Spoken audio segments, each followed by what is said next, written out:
we're gonna do this anyway, because no matter what, my neighbors are always outside. So, okay, let's start the footage. Boom. So, I wanted to record this my way and get this footage and this feeling and all these emotions I'm feeling about top surgery my way, you know, without the anxiety, without the stress of, I don't want that mindset on me. I know it's not, you know, I don't want nobody to take how I feel, to feel like this is what they gotta do, this is what I'm doing. When I was 7 years old, I realized I was different, and I didn't want to do what the girls would know. It's so awkward recording a video, hearing all these creaks and cracks and whatnot. Since I was about, as long as I can remember, actually, it started before I was 7. 7 is when I got to technology, and I was able to look up stuff. So, basically, here's how it starts. Ever since I can remember anything, I knew I was different. Like, I felt different. I thought differently. I just wasn't expecting. Well, the norm was that I was supposed to be a girl, right? Everybody's seeing me as this girl, and I never felt connected to that. I didn't realize, I wasn't seeing who they saw in the mirror, really. They seen a girl, I seen a boy that was trapped. And it was hard. It's still hard to talk about that because it's mind-boggling, because I'm seeing one thing, not to mention every dream I had since I was ever can remember. I go to sleep, I'm a man in my dreams. And it's not even like on purpose, it's just, I would be like a little boy going through the forest or something. It's just regular stuff. It was just like nothing of a girl was in me. So it's just how you go about the process, realizing that at a young age, and it's new to everybody in your vicinity, 20 miles around you. Nobody understands this. You go further out, 50 miles out, 100 miles out, I'm still alone on that. So I thought at the time, because I didn't know anybody. I was 7, I was little, you know, you're finding out you're different than everybody. Who are you gonna tell, you know? You're scared, you don't know what to do. So you keep it to yourself. So, basically doing that ended up me to being finding new ways I can portray myself, portray who I really am, but like in the aspect of like doing it in acting. So, but not acting, but like somewhere I can show myself, I guess if that's what's called. So what I did is I auditioned for my high school from I auditioned. Oh no, I'm skipping some grades, you know. Okay. So from since I was little, I can remember that that's how I felt. That I was different, and that I wasn't who they thought I was. They never felt comfortable ever. My great grandmother was always near and dear to my heart. She gave me all types of toys, so it wasn't not like a problem. It was like when I go to her house, I didn't have to choose. Like, I want to play this, I want to play that. I had it all. I play with it all. Everything worked together. Even with that made it easier to play the game. Well, I guess how I think is everything is like, you know, a lesson you can learn from everything. So I would play, like, I would make worlds out of that. So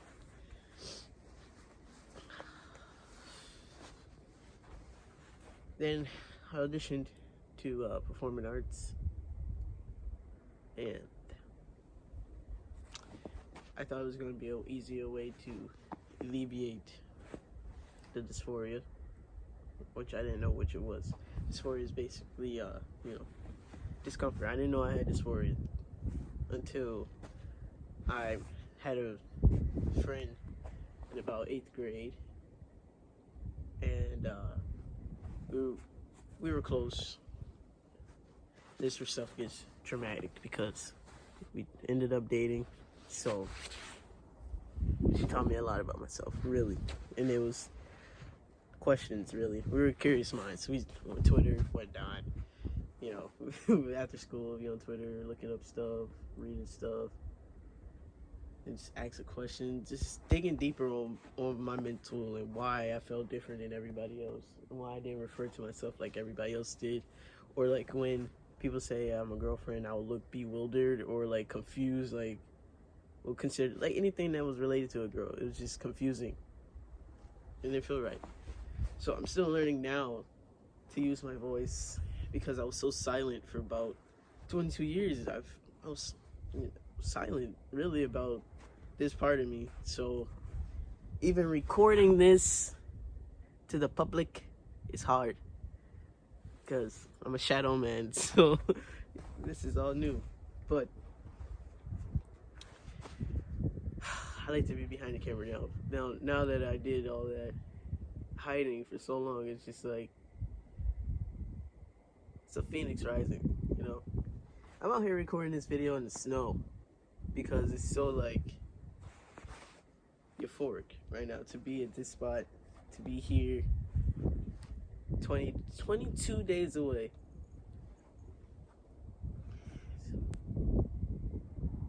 The wind's blowing.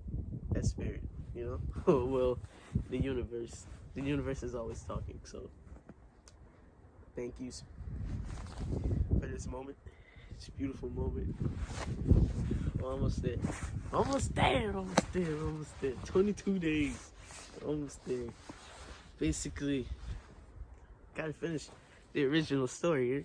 This is why, I guess if you're gonna be watching my channel, you understand that I ramble and I go everywhere when I'm telling stories, but that's just how I am. So basically, in high school, trying to figure out who I am and what I am.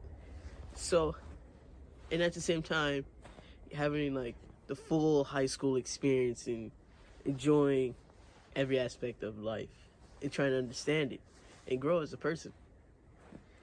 Who's hiding like this? It was such a big part of me to hide that.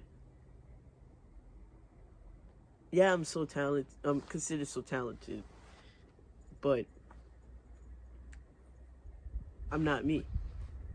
I'm still like feel like I'm wearing a mask all the time. So it was like suffocating. It was very suffocating. And then throughout high school, so like having all that, like feeling like that, and then having somebody there with you. I was young, trying to figure this out. So I had like one person I could talk to about it, and she, did what she could because we were both didn't know little to nothing because it was little to nothing. And I found Chase Ross, and from there it just like learned everything. I started learning a lot. It just started digging and finding out stuff, and everything just started to make sense. So then it's like, okay, I'm 18 now because I met Chase. Well, I didn't meet him, but I found his channel. I was young, and then YouTube really helped me a lot because I was already on YouTube. I don't watch TV, so I use YouTube a lot to just learn stuff, anything that piques my interest. So I just watch on there. But anyways, basically it was a realization. Like, I know who I am. I'm about to graduate, right? I'm about to graduate high school. So how do I bring this to my parents? It's still hard, So I tell only my mom. But for me, it was at a point where I was exhausted with hearing all those things that didn't match me anymore. So it was like, okay, I can't hear this no more. I can't act like, I can't act like this. I can't be this. So I tell her, like, hey, you need to get me to a counselor about being trans, or I'm going to kill myself. Straight out. I didn't have no other way to say it, but it was just like, everything I do is just like, hey, I held it in as long as I could. But I know it's not healthy, so I suggest this to nobody to do that. I stay with a counselor now. Ever since then, I have my counselor by my side. So I'm just grateful to be right here to say that now. At 18, I told my mom I was going to kill myself if you didn't get me to the counselor about this stuff. If you didn't take me to somebody about how I'm feeling inside, how do I deal with it, I'm still learning because, like, my throat is still, like, adjusting to not silencing myself about this stuff. So, it's shaky. But I'm power through. Because it's a beautiful thing to be right here. Anyways. So I'm 18. Yes, I'm about to go to college now. And I just can't. I can't get with the classes. Saying this name now. I don't even. Most of the time I was trying to figure out my name now. I was like, okay, so who am I now? Now I'm about to go to college. I could. My first year in college was basically figuring out who am I? Asking my question, what am I? Who am I? What do I like? And I was playing guitar at the time. So I still was like,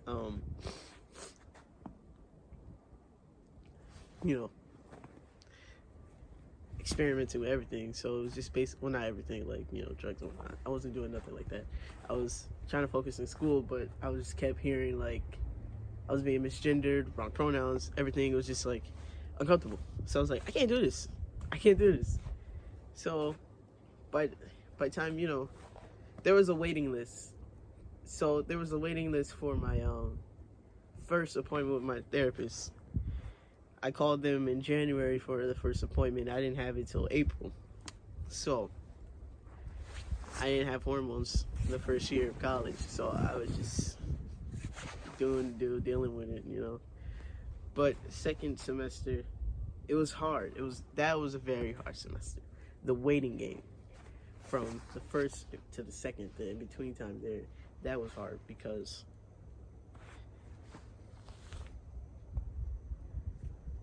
I didn't know when, if it ever happened, will it ever happen. It was so long. I didn't have my first shot until March 25th. But from January to April, you're calling and they're telling you, wait 4 weeks. I'll call you back in 4 weeks. Let you know when you have an appointment to talk to a therapist, at least a therapist. Because you have a few sessions before you even do. You need to have assessments before, I had assessments before I even got my shots. I don't know how the process is now because that was 2 years ago, almost 3. So I don't really know. Sorry. Anyways, so I hope there's sound on this. Because what if I have to go back later and re-record this with sound? I tried, you guys. I gave you 15 minutes of footage of me talking about my life. Anyways. So.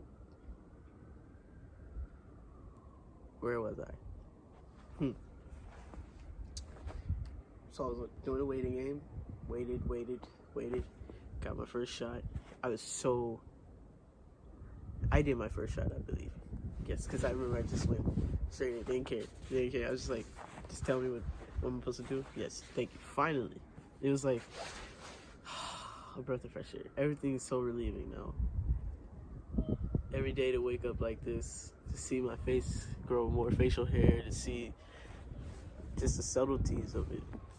Even the struggles I have sometimes of not being able to get my tea now, it's still like worth it all because I feel so happy with being alive. I'd rather be alive. That's it. I just rather feel. You see this weather? You see this land? Look at the land, Rose. Look at the land. I'm gonna miss that. That's my main thing. So now to be right here, basically, since I'm getting a little bit too cold. Let's breathe it in. Let's breathe it in.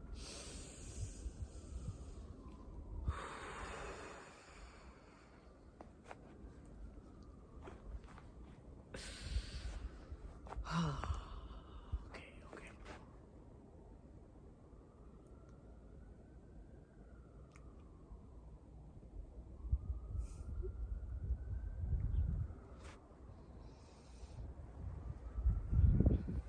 To be 22 days away from my surgery. 22 days. For such. I waited 22 years of my life. I'm 22 now. About to be 23. I'll be 23 then, yeah. Because my surgery's 4 days after my birthday. I didn't even mention the day. My surgery is January 18th. 4 days after my birthday, January 14th. But anyways, I feel like I could walk on water. That's how happy I am. That's how at peace I will feel right after. I'm hoping. I understand it's a surgery and that, people are gonna want to take you down and make you feel like,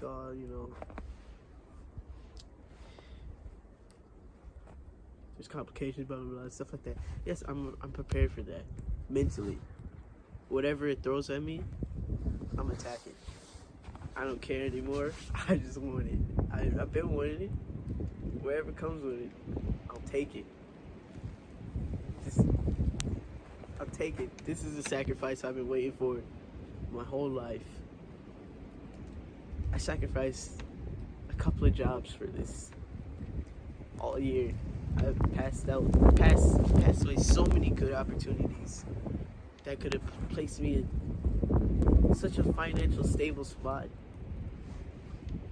And I just did not care. When it came to this surgery, I shut everything down for me. Everything. COVID's out. I'm at home, so I'm in my backyard. So there's nothing to worry about. But simple fact that I will let nothing stop me on this shit. At all. Nothing. Nobody, nothing. I cannot wait to play my bass again. I just can't wait to just be able to take my shirt off and sit out, jamming out for hours. Just like, come on, now I got more energy. Another boost. Let's go. Another boost. Another boost. Let's go. You know what I'm saying? Okay. All right. The universe wants me out of here, guys. Let's go. Oh. All right. Thank you for watching my video. I will be posting more. But we're in the middle of a snowstorm right now, and I recorded this 20-minute video on fucking 20%. I'm getting snow in my eyes. Anyways, I love you all, and stay tuned. I'll post some more. If you like this, I'll post some more. I'll tell you more about the Juice Boy and his adventures. It's a crazy life being me, but it's worth it. Because, like I said, at 18, I wanted to die. It's not funny. It's not funny. I'm just very manic. I'm happy. I'm happy to be happy. That's the point. I'm happy to be happy. Okay, I'm leaving you. I love you. Tell everybody else you love them. Look, my lips are getting chapped. It's so cold. Okay, I love you. Bye.